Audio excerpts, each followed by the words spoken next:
বিসমিল্লাহির রহমানির রাহিম। পরম করুণাময় আল্লাহ তাআলার নামে শুরু করছি। আল্লাহ তাআলা যুগে যুগে বিভিন্ন কওম ও জাতির মাঝে নবী ও রাসূল প্রেরণ করেছেন, যাতে তারা মানুষকে সত্যপথে আহ্বান করেন, আল্লাহর একত্ববাদ প্রচার করেন এবং সমাজকে পাপাচার ও অন্যায় থেকে মুক্ত করার জন্য সংগ্রাম করেন। কোরআনে আল্লাহ বলেছেন, আর আমি প্রতিটি জাতির মধ্যেই একজন রাসূল প্রেরণ করেছি এই বলে যে তোমরা আল্লাহর ইবাদাত করো এবং তাগুতকে বর্জন করো। সূরা নাহাল ৩৬। এই ধারাবাহিকতায় হযরত শুআয়ব আলাইহিসসালাম একজন বিশেষ গুরুত্বপূর্ণ নবী। তিনি ছিলেন মাদিয়ান জাতির প্রতি প্রেরিত। তার দাওয়াতের মূল বিষয় ছিল আল্লাহর একত্ববাদ প্রতিষ্ঠা করা, অর্থনৈতিক দুর্নীতি দূর করা এবং সমাজকে ন্যায় বিচারমুখী করা। হজরত শুআয়ব আলাইহিসসালাম, তার কওম ও সমাজ তখন চরম অবক্ষয়গ্রস্ত। মাদিয়ানবাসীরা অর্থনৈতিক দুর্নীতি, পরিমাপে কম দেওয়া, চুরি ডাকাতি, সুদ এবং অসততার জন্য কুখ্যাত ছিল। শুধু তাই নয়, বরং তারা নৈতিক মূল্যবোধও হারিয়ে ফেলেছিল। এমনকি তাদের সমাজে অন্যায়কে চালাকি আর প্রতারণাকে বুদ্ধিমত্তা হিসাবে গণ্য করা হতো। আল্লাহর নবী এসে তাদের এই ভ্রান্ত পথ থেকে ফিরিয়ে আনতে সচেষ্ট হন। হজরত শুআয়ব আলাইহিসসালামের ইতিহাস থেকে আমরা কয়েকটি মৌলিক শিক্ষা পাই। তাওহীদ, আল্লাহর একত্ববাদকে মেনে নেওয়া ছাড়া মুক্তির আর কোনো পথ নেই। অর্থনৈতিক ন্যায়বিচার, ব্যবসা-বাণিজ্যে সততা বজায় রাখা ফরজ। সামাজিক সংস্কার, দুর্নীতি, প্রতারণা ও শোষণ সমাজকে ধ্বংস করে। নবীদের অনুসরণ, আল্লাহর প্রেরিত নবীর দাওয়াতকে উপেক্ষা করলে ধ্বংস অবশ্যম্ভাবী। কোনো ইতিহাস বা জীবনী পড়তে গেলে সেই নবীর জীবনপ্রবাহ ও কওমের প্রেক্ষাপট প্রথমেই স্পষ্ট হওয়া জরুরি।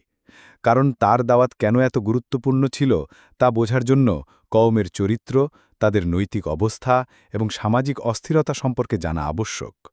হজরত শুআয়ব আলাইহিসসালামের জীবনীতে আমরা দেখতে পাই, কুরআন কেবল তার জীবনের ঘটনাবলী উল্লেখ করেনি, বরং সেখান থেকে শিক্ষা নেয়ার জন্য বিস্তারিত উপদেশও দিয়েছে।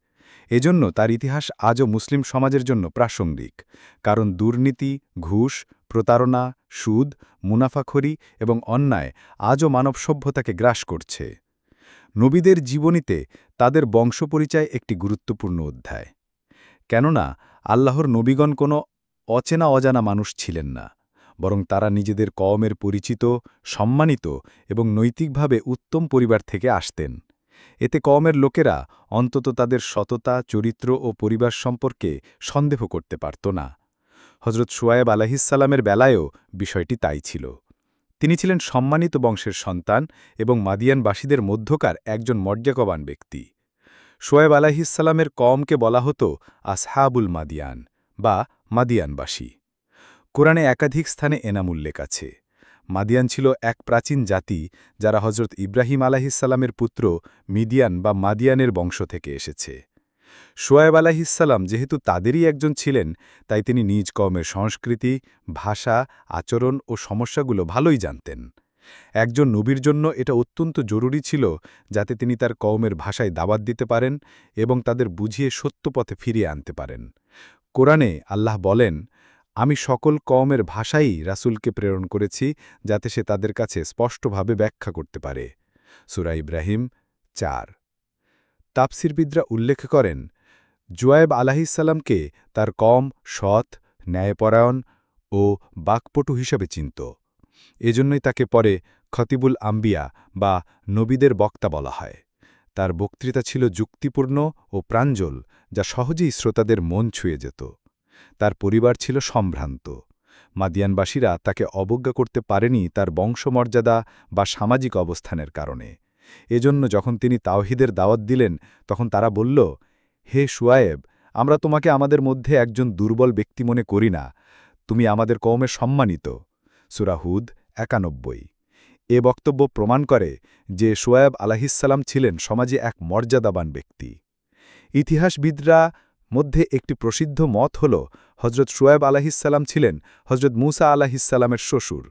সূরা কাসাসে বর্ণিত আছে, যখন মূসা আলাইহিসসালাম মিশর থেকে পলায়ন করে মাদিয়ান নগরে আসেন, তখন তিনি কূপের পাশে দুই তরুণীকে সাহায্য করেন।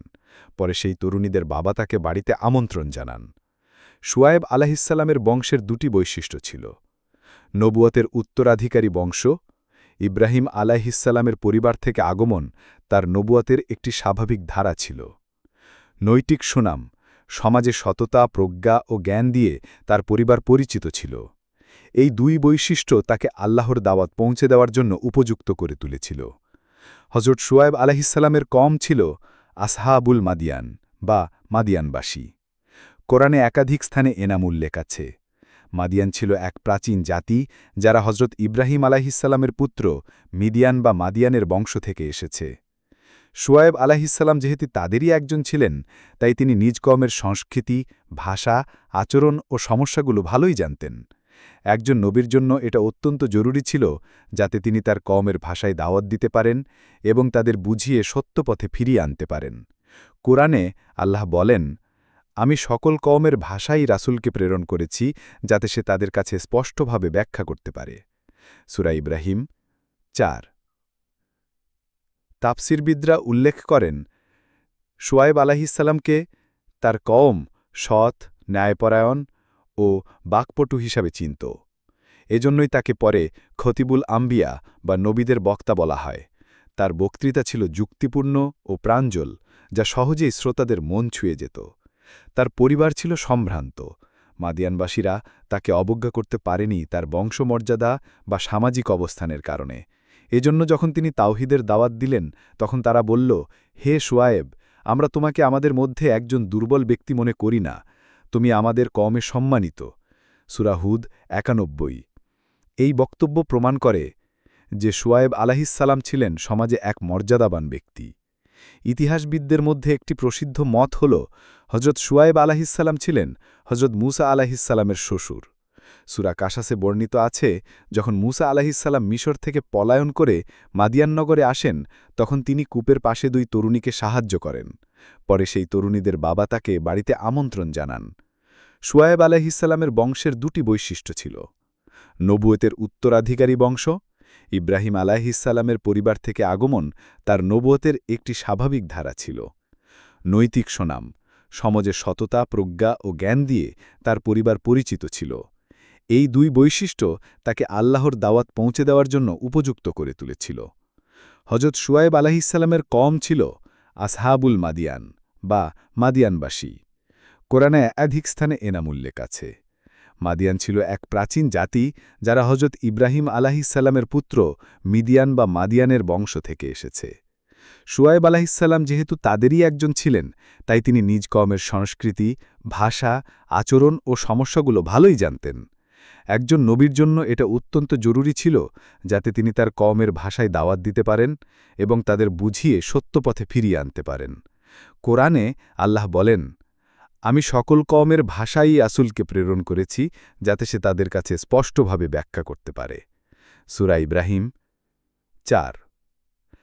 তাফসিরবিদরা উল্লেখ করেন, শুয়ায়েব আলাইহিসসালামকে তার কওম সৎ, ন্যায়পরায়ণ ও বাকপটু হিসাবে চিনত। এজন্যই তাকে পরে খতিবুল আম্বিয়া বা নবীদের বক্তা বলা হয়। তার বক্তৃতা ছিল যুক্তিপূর্ণ ও প্রাঞ্জল, যা সহজেই শ্রোতাদের মন ছুঁয়ে যেত। তার পরিবার ছিল সম্ভ্রান্ত। মাদিয়ানবাসীরা তাকে অবজ্ঞা করতে পারেনি তার বংশমর্যাদা বা সামাজিক অবস্থানের কারণে। এজন্য যখন তিনি তাওহীদের দাওয়াত দিলেন, তখন তারা বলল, হে শুয়ায়েব, আমরা তোমাকে আমাদের মধ্যে একজন দুর্বল ব্যক্তি মনে করি না। তুমি আমাদের কওমের সম্মানিত। সূরা হুদ ৯১। সূরা হুদের ৮৫ নম্বর আয়াতের প্রথমাংশে বলা হয়েছে, হে আমার কওম, তোমরা পূর্ণ পরিমাপে দাও ও কম দিও না। তোমরা মানুষকে তাদের জিনিসপত্রে ঠকিও না, আর পৃথিবীতে ফিতনা সৃষ্টি করো না। অর্থাৎ মাদিয়ানবাসীরা অর্থনৈতিকভাবে প্রতারণার মাধ্যমে ক্রমশ অবনতির মুখে ঢিকলে পড়ল। সময়ের পরিক্রমায় দষ্ট সভ্যতার বিকাশের কারণে তারা অর্থনৈতিক ক্ষেত্রে সুদের কারবার, মুনাফাখোরি, দুর্নীতি ইত্যাদি কারণে হতদরিদ্র হয়ে পড়ল। অবশেষে কোরআনের এই বর্ণনা দ্বারাই প্রমাণিত হয় যে মাদিয়ানবাসীরা অর্থনৈতিক দুর্নীতিতে যুক্ত ছিল। মাদিয়ান জাতি মূলত তাওহিদি পরিবার থেকে উদ্ভূত হলেও সময়ের সাথে সাথে তারা শিরক ও মূর্তি পূজায় জড়িয়ে পড়ে। তারা আল্লাহকে ভুলে গিয়ে অন্য দেবতা ও মূর্তির উপাসনা শুরু করে। কোরআনে আল্লাহ বলেন, তাদের কাছে শুয়ায়েবকে পাঠানো হল। তিনি বললেন, হে আমার কওম, আল্লাহর ইবাদত করো, তোমাদের জন্য তিনি ছাড়া আর কোনো উপাস্য নেই। সূরা আল আরাফ ৮৫। মাদিয়ানবাসীদের সমাজ ছিল দুর্নীতি, প্রতারণা ও অন্যায় ভরা। তাদের নৈতিক দুর্বলতাগুলো ছিল পরিমাপে ও ওজনে প্রতারণা, অর্থনৈতিক শোষণ ও সুদ, চুরি ও ডাকাতি, ধর্মীয় অবক্ষয়, শিরক ও মূর্তিপূজা, দুর্বলদের উপর অত্যাচার। তারা নিজেদের অর্থনৈতিক শক্তিকে অন্যদের উপর চাপিয়ে দিত এবং ধন সম্পদকে সর্বোচ্চ মর্যাদার প্রতীক মনে করত। কোরআনে মাদিয়ান জাতির পরিচয় বারবার এসেছে। সূরা আল আরাফ ৮৫-৯৩, সূরা হুদ ৮৪-৯৫, সূরা আশ-শুআরা ১৭৬-১৯১, সূরা আল আনকাবুত ৩৬-৩৭। প্রতিটি স্থানে দেখা যায় তাদের প্রধান অপরাধ ছিল অর্থনৈতিক দুর্নীতি ও শিরক। আধুনিক গবেষণায় দেখা গেছে সৌদি আরবের উত্তর-পশ্চিম অঞ্চলে এবং জর্ডান সীমান্তবর্তী এলাকায় প্রাচীন মাদিয়ানের ধ্বংসাবশেষ বিদ্যমান। তাবুক শহরের কাছাকাছি এলাকায় মাগাইর শুয়াইব নামে একটি স্থান পাওয়া যায়, যেখানে শুয়াইব আলাইহিসসালামের কওমের ধ্বংসাবশেষ বলে ধরা হয়। সেখানে পাহাড় খোদাই করে তৈরি প্রাচীন ঘরবাড়ি ও সমাধির নিদর্শন আজও দেখা যায়। এগুলো দেখে বোঝা যায় তাদের সভ্যতা ছিল উন্নত, কিন্তু তাদের পাপাচারী তাদের ধ্বংস ডেকে আনে। হজরত শুয়াইব আলাইহিসসালামের কওম মাদিয়ানবাসীদের অবস্থা বুঝতে হলে তাদের ধর্মীয় বিশ্বাস ও নৈতিক চরিত্র সম্পর্কে বিশ্লেষণ করা জরুরি। কারণ আল্লাহর পক্ষ থেকে কোনো জাতির কাছে নবী পাঠানো হতো তখনই যখন সেই জাতি সীমাহীন ভ্রষ্টতায় নিমজ্জিত হতো।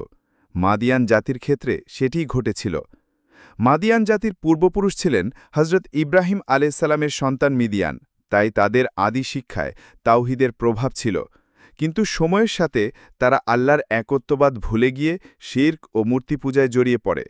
কোরআনে শুয়াইব আলাইহিসসালামের দাওয়াতের প্রথম বাক্যই ছিল, হে আমার কওম, আল্লাহর ইবাদত করো, তিনি ছাড়া তোমাদের কোনো উপাস্য নেই। সূরা আল আরাফ ৮৫। মাদিয়ানবাসীরা ব্যবসায়ী জাতি হিসেবে খ্যাত ছিলেন। ব্যবসা তাদের সংস্কৃতির অংশ হয়ে উঠেছিল, কিন্তু সেই ব্যবসার মধ্যে তারা নৈতিকতা ভুলে যায়। তাদের অপরাধগুলো ছিল ওজনে ও পরিমাপে কম দেওয়া, সুদ খাওয়া ও সুদে লেনদেন করা, মুনাফাখোরি ও কালো বাজারে করা, ঘুষ ও প্রতারণা করা। শুয়াইব আলাইহিসসালাম তাদের উদ্দেশ্যে বলেছিলেন, হে আমার কওম, পরিমাপে পূর্ণ দাও এবং কম করো না, ন্যায্য ওজন দাও এবং মানুষকে তাদের হক কম দিও না। সূরা হুদ ৮৪-৮৫। মাদিয়ান জাতি শুধু ধর্ম ও অর্থনীতিতেই ভ্রষ্ট ছিল না, বরং তাদের সামাজিক জীবনে নৈতিকতা ভীষণভাবে নষ্ট হয়ে গিয়েছিল। তাদের কিছু বৈশিষ্ট্য ছিল: দুর্বলদের উপর জুলুম করা, গরিব, মজুর ও অসহায়দেরকে শোষণ করা হতো, দুর্নীতি বৈধ মনে করা, সমাজে প্রতারণাকে চালাকি ও দক্ষতা হিসেবে গণ্য করা হতো, বদমাশ চক্রের আধিপত্য, ডাকাতি, চুরি ও দস্যুবৃত্তি চলত প্রকাশ্যে, অশ্লীলতা ও অনৈতিক কাজ, বিনোদনের নামে নানা অশ্লীলতা চলত। কোরআনে ইঙ্গিত আছে, আর পৃথিবীতে ফাসাদ সৃষ্টি করো না। সূরা হুদ ৮৫। এটি তাদের সামাজিক অস্থিরতার প্রতিচ্ছবি। মাদিয়ানবাসীদের ধর্মীয় নেতৃত্ব দুর্নীতিগ্রস্ত ছিল। তারা মানুষকে সত্য ধর্মে ফিরিয়ে আনার পরিবর্তে নিজেদের স্বার্থে মিথ্যা দেবতার পূজা চালু রাখত। এভাবে ধর্মীয় নেতারাও শিরক ও ভ্রষ্টাচারের পৃষ্ঠপোষক হয়ে ওঠে। শুয়াইব আলাইহিসসালাম যখন তাওহীদের দাওয়াত দিলেন, তখন এই নেতারাই তার বিরোধিতা করে মানুষকে তার বিরুদ্ধে দাঁড় করায়। মাদিয়ানবাসীরা নিজেদের অর্থনৈতিক শক্তি ও সামাজিক ক্ষমতার কারণে অত্যন্ত অহংকারী হয়ে উঠেছিল। তারা ভাবত কেউ তাদের উপর কর্তৃত্ব করতে পারবে না। তাই যখন শুয়াইব আলাইহিসসালাম তাদেরকে সত্যের পথে ডাকেন, তারা অহংকার করে বলল, হে শুয়াইব, আমরা তোমার কথায় আমাদের সম্পদে ইচ্ছামতো ব্যবহার করা ছেড়ে দেব। সূরা হুদ ৮৭। এজন্য শুয়াইব আলাইহিসসালাম তাদের সতর্ক করেছিলেন, পৃথিবীতে ফিতনা সৃষ্টি করো না, সৎ পথে ফিরে আসো। কিন্তু তারা অবহেলা করে তার কথা উপহাস করেছিল। মাদিয়ানবাসীদের নৈতিক ও ধর্মীয় পতনের কারণে আল্লাহ তাদের সম্পর্কে কোরআনে বারবার উল্লেখ করেছেন।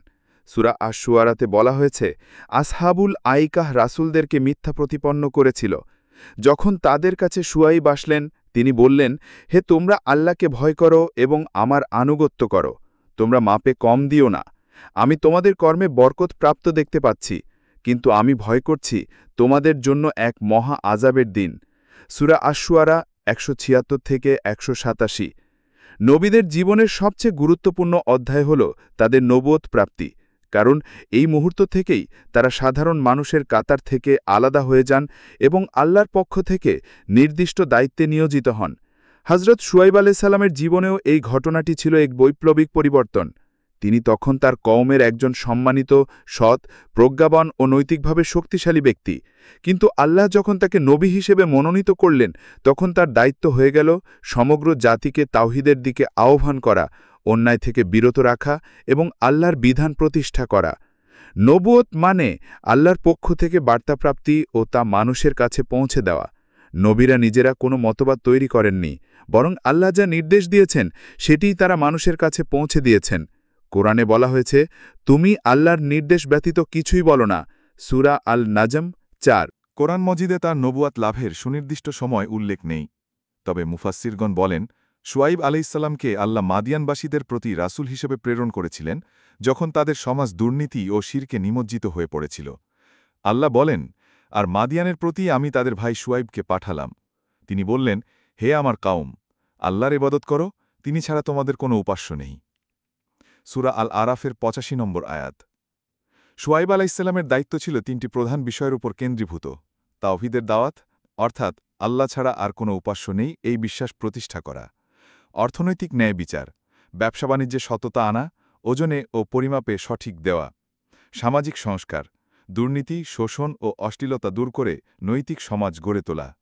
অন্য নবীদের মতো তার দাওয়াতও শুরু হয়েছিল তাওহীদ থেকে, কিন্তু তার আওম যেহেতু ব্যবসা ও অর্থনীতির সাথে বেশি জড়িত ছিল, তাই তিনি বিশেষভাবে অর্থনৈতিক ন্যায় বিচারের ওপর গুরুত্ব দেন। শুয়াইব আলাইহিসসালাম ছিলেন অসাধারণ বক্তা, এজন্যই তাকে বলা হয় খাতিবুল আম্বিয়া, অর্থাৎ নবীদের বক্তা। তার ভাষা ছিল যুক্তি, আবেগ ও প্রজ্ঞায় ভরপুর। তিনি শুধু নিষেধাজ্ঞা জারি করতেন না, বরং যুক্তি দিয়ে বোঝাতেন কেন শিরক ভ্রান্ত পথ, কেন প্রতারণা সমাজকে ধ্বংস করে, কেন ন্যায়বিচার আল্লাহর আদেশ। তার ভাষণগুলো এতটাই প্রভাবশালী ছিল যে কোরআনে একাধিক স্থানে সরাসরি তার উক্তি উদ্ধৃত করা হয়েছে। কোরআনে শুয়াইব আলাইহিসসালামের দাওয়াতের সারসংক্ষেপ তুলে ধরা হয়েছে।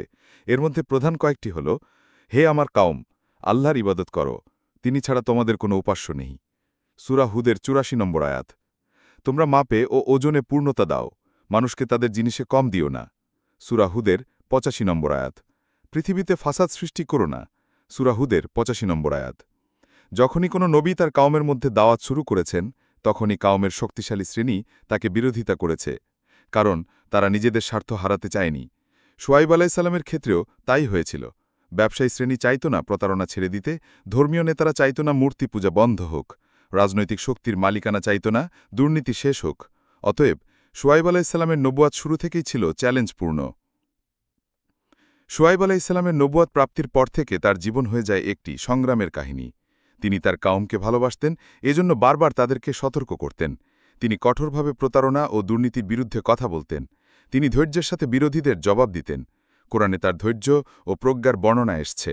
উদাহরণস্বরূপ, যখন তার কাউম তাকে তিরস্কার করেছিল, তিনি শান্তভাবে বলেছিলেন, হে আমার কাউম, যদি আমি স্পষ্ট প্রমাণের ওপর থাকি এবং যদি আল্লাহ আমাকে হালাল জীবিকা দিয়ে থাকেন, তবে কেন আমি দুর্নীতির সাথে একমত হব? আমি তো চাই তোমাদের সংশোধন করতে যতটুকু সম্ভব। সূরা হুদের ৮৮ নম্বর আয়াত। শুয়াইব আলাইহিসসালামের নবুয়াত শুধু তার সময়ের জন্য সীমাবদ্ধ ছিল না, বরং আজও মানব সভ্যতার জন্য শিক্ষা বহন করে। আধুনিক যুগে যখন সুদ, প্রতারণা, দুর্নীতি ও শোষণ সমাজকে গ্রাস করেছে, তখন শুয়াইব আলাইহিসসালামের বাণী অত্যন্ত প্রাসঙ্গিক হয়ে দাঁড়ায়। হজরত শুয়াইব আলাইহিসসালামের নবুয়ত লাভের পর তার জীবনের মূল দায়িত্ব ছিল কাউমকে আল্লাহর পথে ডাক দেওয়া, শিরক থেকে ফিরিয়ে আনা এবং সমাজে ন্যায়বিচার প্রতিষ্ঠা করা। তিনি তার কাউমকে অগণিত উপদেশ দিয়েছেন, যেগুলো কোরআনে বিভিন্ন স্থানে উল্লেখিত হয়েছে। তার দাওয়াত ছিল শুধু ধর্মীয় ইবাদতের মধ্যে সীমাবদ্ধ নয়, বরং সামাজিক, অর্থনৈতিক, রাজনৈতিক এবং নৈতিক জীবনের পূর্ণাঙ্গ সংস্কার। সব নবীর মতো শুয়াইব আলাইহিসসালামের দাওয়াতও শুরু হয়েছিল তাওহীদ থেকে। তিনি তার কাউমকে বললেন, হে আমার কাউম, আল্লাহর ইবাদত করো, তিনি ছাড়া তোমাদের কোনো উপাস্য নেই। সূরা আল-আরাফের ৮৫ নম্বর আয়াত। এই দাওয়াতের মূল উদ্দেশ্য ছিল মানুষকে আল্লাহর একত্ববাদে ফিরিয়ে আনা। মাদিয়ানবাসীরা মূর্তি পূজা ও শিরকে নিমজ্জিত ছিল। তারা আল্লাহর অস্তিত্ব মানলেও তার সাথে অন্য দেবতাদের শরিক করত। শুয়াইব আলাইহিসসালাম তাদের বুঝাতে চেষ্টা করলেন, আল্লাহ ছাড়া আর কোনো উপাস্য নেই। শুয়াইব আলাইহিসসালামের দাওয়াতের আরেকটি গুরুত্বপূর্ণ দিক ছিল ব্যবসা বাণিজ্যে ন্যায় বিচার প্রতিষ্ঠা করা। তার কাউম ব্যবসায় সমৃদ্ধ হলেও প্রতারণা, ওজনে কম দেওয়া, ঘুষ, সুদ ও শোষণ ব্যাপক ছিল। তিনি তাদের বললেন, হে আমার কাউম, মাপে ও ওজনে পূর্ণতা দাও এবং মানুষকে তাদের জিনিসপত্রে কম দিও না। সূরা হুদের ৮৫ নম্বর আয়াত। মাদিয়ানবাসীরা সমাজে নানা ধরনের ফিতনা সৃষ্টি করত। দুর্বলের শোষণ, অন্যায়ভাবে সম্পদ দখল, চুরি, ডাকাতি, সুদ, কালোবাজারি ইত্যাদি। শুয়াইব আলাইহিসসালাম তাদের উদ্দেশ্যে বললেন, আর পৃথিবীতে ফাসাদ সৃষ্টি করো না যখন তা সংস্কারের পথে আছে। সূরা আল আরাফের ৮৫ নম্বর আয়াত। এই আয়াত থেকে বোঝা যায় যে শুয়াইব আলাইহিসসালাম শুধু অর্থনৈতিক দুর্নীতিই নয়, বরং সামগ্রিক সামাজিক অস্থিরতার বিরুদ্ধেও সংগ্রাম করেছিলেন। শুয়াইব আলাইহিসসালাম অত্যন্ত ধৈর্যের সাথে তার কাউমকে বোঝাতেন। তারা যতই তাকে উপহাস করত, তিনি শান্তভাবে জবাব দিতেন। তিনি তাদের বললেন, হে আমার কাউম, যদি আমি স্পষ্ট প্রমাণের ওপর থাকি এবং যদি আল্লাহ আমাকে হালাল জীবিকা দিয়ে থাকেন, তবে কেন আমি দুর্নীতির সাথে একমত হব? আমি তো কেবল চাই তোমাদের সংশোধন করতে যতটুকু সম্ভব। সূরা হুদের ৮৮ নম্বর আয়াত। শুয়াইব আলাইহিসসালাম তার কাউমকে শুধু দুনিয়ার ক্ষতির ভয় দেখাননি, বরং আখেরাতে শাস্তি সম্পর্কেও সতর্ক করেছেন। তিনি বলেছেন, আমি ভয় করছি তোমাদের জন্য এক মহাদিনের আযাব। সূরা আশ-শুআরার ১৮৭ নম্বর আয়াত। অর্থাৎ যদি তারা দাওয়াত প্রত্যাখ্যান করে তবে দুনিয়াতে ধ্বংস তো হবেই, আখিরাতে চিরস্থায়ী শাস্তিও ভোগ করতে হবে। শুয়াইব আলাইহিসসালাম শুধু নিষেধ করেননি, বরং তাদেরকে আল্লাহর নেয়ামত ও বরকতের কথাও স্মরণ করিয়ে দিয়েছেন। তিনি তাদের বলেছেন, আল্লাহ তোমাদের জন্য সমৃদ্ধি দিয়েছেন, তোমরা তা কৃতজ্ঞতার সাথে ব্যবহার করো, প্রতারণা করে বরকত হারিও না। এভাবে তিনি বুঝাতে চেয়েছেন, সততা ও ন্যায় বিচারের মাধ্যমে আল্লাহর রহমত পাওয়া যায়। কোরআনে দেখা যায় শুয়াইব আলাইহিসসালাম তার কওমকে হে আমার কওম বলে সম্বোধন করতেন।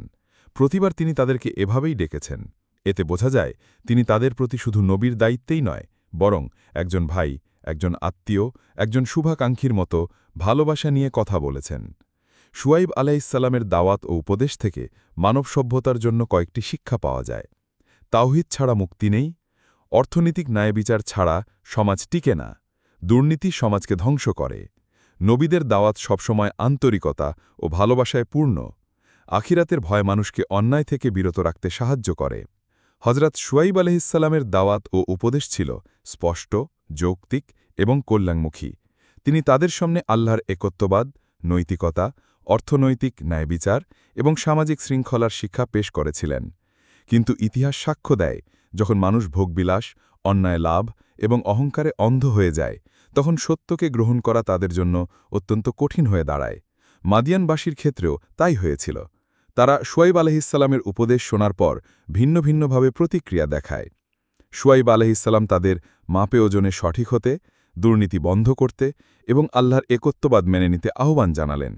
কিন্তু তাদের একাংশ বিদ্রূপ করে বলল, হে শুয়াইব, তোমার নামাজ কি তোমাকে এ নির্দেশ দেয় যে আমরা যা ইচ্ছা তা ত্যাগ করব, অথবা আমাদের ধনসম্পদের ব্যাপারে যা খুশি তা করতে পারব না? আসলে তুমি তো নরম মনের, বুদ্ধিমান বলে মনে হয়। সূরা হুদ ৮৭। এ বক্তব্যে প্রতিফলিত হয়েছে তাদের অহংকার। তারা ভাবল, একজন মানুষ কিভাবে তাদের বাণিজ্যিক স্বাধীনতার উপর নিয়ন্ত্রণ আনতে পারে। শুয়াইব আলাইহিসসালামের ধৈর্যপূর্ণ দাওয়াত তারা উপহাসের চোখে দেখত। তারা বলত, তুমি তো আমাদের কাছে দুর্বল মনে হয়। যদি তোমার পরিবারের সম্মান না থাকত, তবে আমরা অবশ্যই তোমাকে পাথর মেরে হত্যা করতাম। সূরা হুদ ৯১।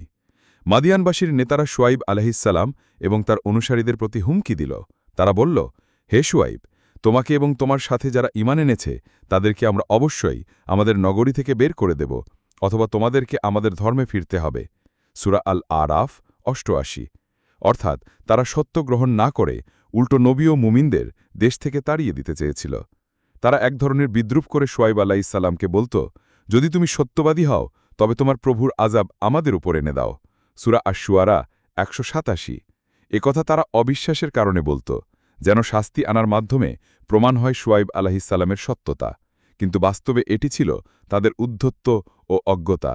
শুয়াইব আলাইহিসসালামের দাওয়াত গ্রহণ করে যারা ঈমান এনেছিল তাদের উপরেও চাপ সৃষ্টি করা হয়েছিল। সমাজের নেতারা তাদেরকে ভয় দেখাত, চাকরি ও ব্যবসা থেকে বঞ্চিত করত এবং সামাজিক বয়কট করত। ইতিহাসবিদরা বলেন, তাদের মূল লক্ষ্য ছিল মুমিনদেরকে নিরুৎসাহিত করা এবং আবার শিরক ও দুর্নীতির অন্ধকারে ফিরিয়ে আনা। শুয়াইব আলাইহিসসালামের দাওয়াতের পর কওমটি মূলত দুটি দলে বিভক্ত হয়ে যায়।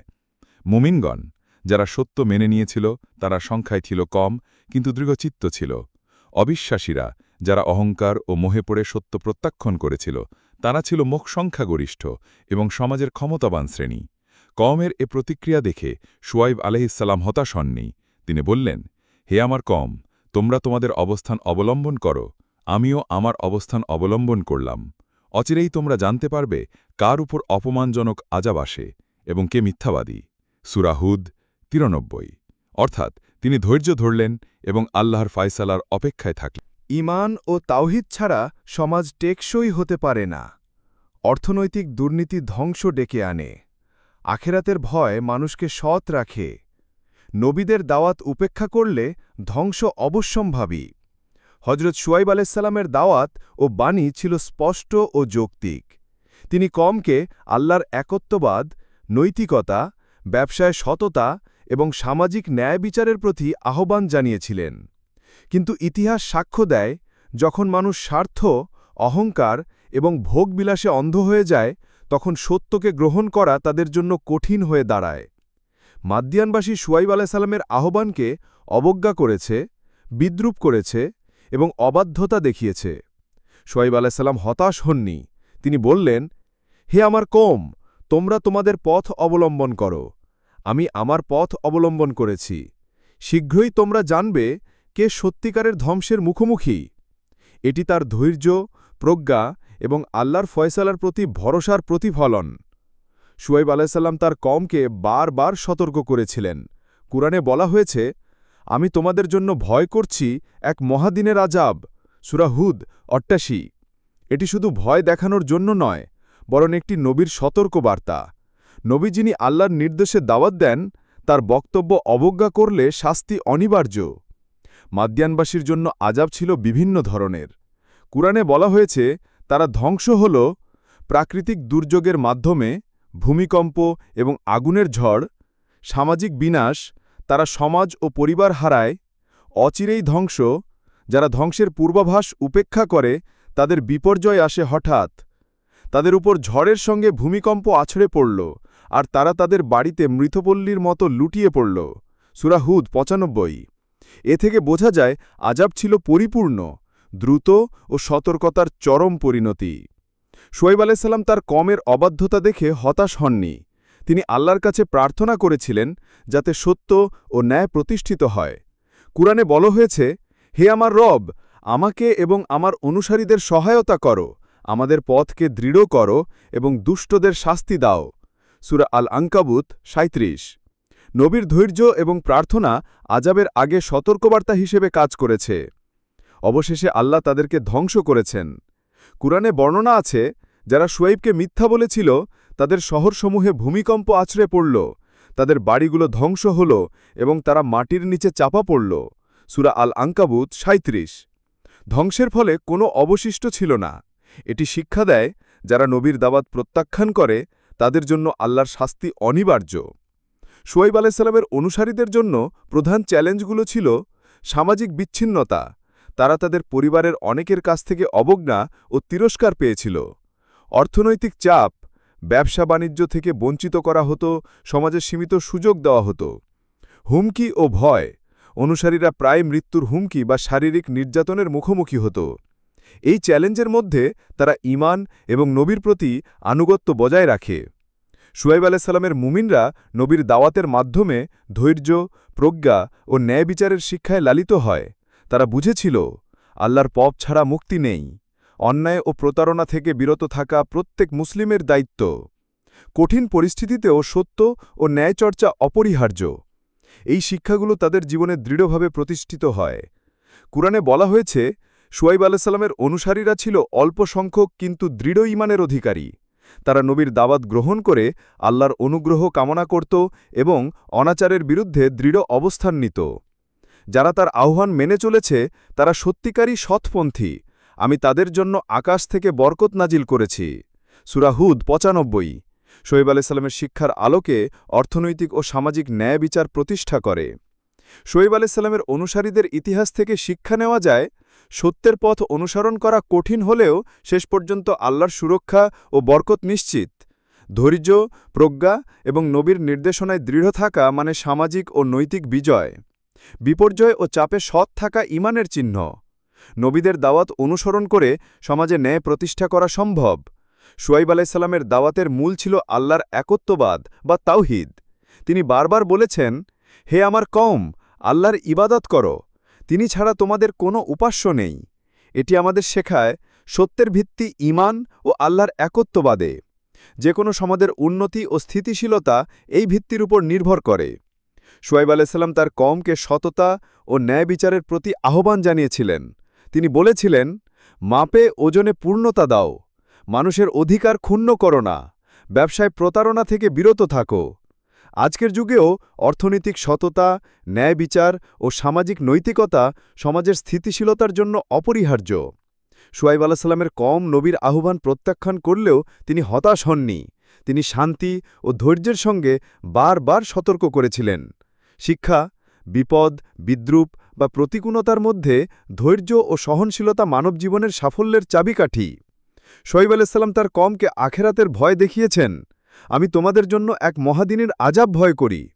এই শিক্ষা আমাদের মনে করায় অন্যায় ও প্রতারণা থেকে বিরত না হলে আখেরাতে শাস্তি আসতে পারে। সৎ জীবনই চিরস্থায়ী কল্যাণের পথ। শুয়াইব আলাইসাল্লামের দাওয়াত কেবল ধর্মীয় নয়, বরং এটি সামাজিক সংস্কারের দিকেও নির্দেশিত ছিল। তিনি বলেছিলেন, দুর্নীতি ও ফাসাদ থেকে বিরত থাকো, ব্যবসায় সততা বজায় রাখো, গরিব ও দুর্বলদের অধিকার রক্ষা করো। শিক্ষা: সমাজের উন্নতি ও স্থিতিশীলতার জন্য শুধু ধর্মীয় বিধি নয়, নৈতিক ও সামাজিক দায়িত্ব পালনও অপরিহার্য। শুয়াইব আলাইসাল্লামের মুমিন অনুসারীরা তার নির্দেশ মেনে জীবনযাপন করেছিলেন। তারা শিক্ষা দেয় সত্যের পথে ধৈর্য রাখা, বিপদের মধ্যেও নৈতিকতা বজায় রাখা, নবীর দাওয়াতকে জীবনধারায় পরিণত করা, ঈমান ও সততার ভিত্তিতে সমাজ গড়ার গুরুত্ব। মাদিয়ানবাসীর ধ্বংস আমাদের শিক্ষা দেয় অন্যায়, প্রতারণা ও শিরক সমাজকে ধ্বংস করে। শুয়াইব আলাইসাল্লামের জীবন স্মরণ করায় সততা, ঈমান ও ন্যায়বিচার ছাড়া কোনো সমাজ টিকে থাকতে পারে না। শুয়াইব আলাইসাল্লামের দাওয়াতের মূল বিষয়গুলো হল তাওহীদ ও ঈমান, আল্লাহ ছাড়া অন্য কাউকে উপাস্য না করা, অর্থনৈতিক সততা, ব্যবসা বাণিজ্যে ন্যায় বিচার, মাপে ওজনে পূর্ণতা এবং প্রতারণা থেকে বিরত থাকা, দুর্নীতি, ফাসাদ এবং অন্যায় থেকে বিরত থাকা, আখেরাতের সচেতনতা, অন্যায় করলে শাস্তির ভয় ও সতর্কবার্তা। শুয়াইব আলাইসাল্লামের দাওয়াত কেবল ধর্মীয় ছিল না, বরং এটি সামাজিক ও অর্থনৈতিক সংস্কারের দিকেও নির্দেশিত ছিল। মাদিয়ানবাসী নবীর আহ্বানকে অবজ্ঞা, বিদ্রূপ, হুমকি এবং অবাধ্যতার মাধ্যমে প্রত্যাখ্যান করেছিল। তারা অহংকার, স্বার্থ এবং ভোগবিলাসের কারণে সততার পথে চলতে ব্যর্থ হয়। এটি আমাদের শিক্ষা দেয় অন্যায় অভ্যস্ত সমাজে সত্য গ্রহণ করা কঠিন, তবে নবীর দাওয়াত সর্বদা সঠিক পথ প্রদর্শন করে। শুয়াইব আলাইসাল্লামের মুমিন অনুসারীরা বিপদ, সামাজিক চাপ এবং হুমকির মধ্যেও সততা ও ঈমান অটুট রেখেছিল। তাদের জীবন প্রমাণ করে সত্যের পথে ধৈর্য অপরিহার্য। ঈমান ও নৈতিকতা বজায় রাখলে আল্লাহর সুরক্ষা ও বরকত প্রাপ্ত হয়। নবীর দাওয়াত মেনে চলা সমাজে ন্যায় ও স্থায়িত্ব প্রতিষ্ঠা করে। আজকের বিশ্বে ব্যবসা-বাণিজ্য, কর ব্যবস্থা, কর্পোরেট নীতি এবং আন্তর্জাতিক অর্থনৈতিক লেনদেনের ক্ষেত্রে সততা অপরিহার্য। শুয়াইব আলাইহের দাওয়াত আমাদের স্মরণ করায় মাপে, ওজনে পূর্ণতা বজায় রাখা, মানুষের হক ও অধিকার রক্ষা করা, দুর্নীতি ও প্রতারণা এড়িয়ে চলা। সুতরাং আধুনিক ব্যবসায়িক নৈতিকতা ও সামাজিক দায়িত্বের জন্য শুয়াইব আলাইহের দাওয়াত চিরন্তন নির্দেশ। আজকের সমাজে ধন, প্রযুক্তি এবং ক্ষমতা প্রায়শই মানুষের নৈতিকতা দুর্বল করে দেয়। শুয়াইব আলাইহের শিক্ষা বলে, ফাসাদ ও অবিচার থেকে বিরত থাকা, সমাজে ন্যায় বিচার, সৌহার্দ্য ও সহমর্মিতা বজায় রাখা, দুর্বল ও অবহেলিতদের হক রক্ষা করা। এটি আধুনিক সমাজে সামাজিক নৈতিকতা ও দায়িত্বশীলতার গুরুত্বপূর্ণ নির্দেশ। আধুনিক মানুষ প্রায়শই ভোগবিলাসে নিমজ্জিত হয়ে আধ্যাত্মিকতা ভুলে যায়। শুয়াইব আলাইহের দাওয়াত স্মরণ করায় আল্লাহর একত্ববাদে দৃঢ় ঈমান রাখা। আধ্যাত্মিকতা ও নৈতিকতার সমন্বয় সমাজে স্থিতিশীলতা আনে। আখেরাতের প্রতি সচেতনতা ব্যক্তিকে ন্যায় ও সততার পথে রাখে। শুয়াইব আলাইহের জীবন দেখায় একজন নেতা কঠোর প্রতিকূলতা এবং সমাজের প্রতিরোধের মুখেও সততা, ধৈর্য এবং ন্যায়ের পথে থাকতে পারেন। আধুনিক সমাজে নৈতিক নেতৃত্ব ও সততা সমাজকে উন্নতির পথে পরিচালিত করে, অন্যায়ের বিরুদ্ধে প্রতিরোধ ও সচেতনতা বজায় রাখে।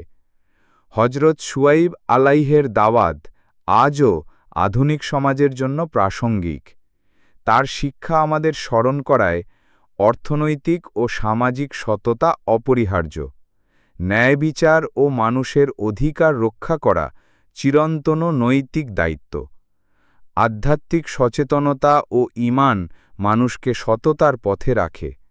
ধৈর্য, সহনশীলতা এবং নবীর নির্দেশে জীবন পরিচালনা সমাজে স্থিতিশীলতা আনে।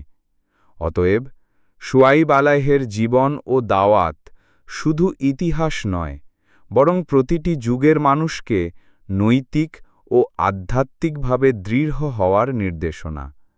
এটি আমাদের স্মরণ করায় সত্য, সততা ও ঈমানের ভিত্তিতে সমাজ গঠন করতে পারলেই আমরা ধ্বংসের হাত থেকে বাঁচতে পারি এবং কল্যাণ ও স্থিতিশীলতা অর্জন করতে পারি।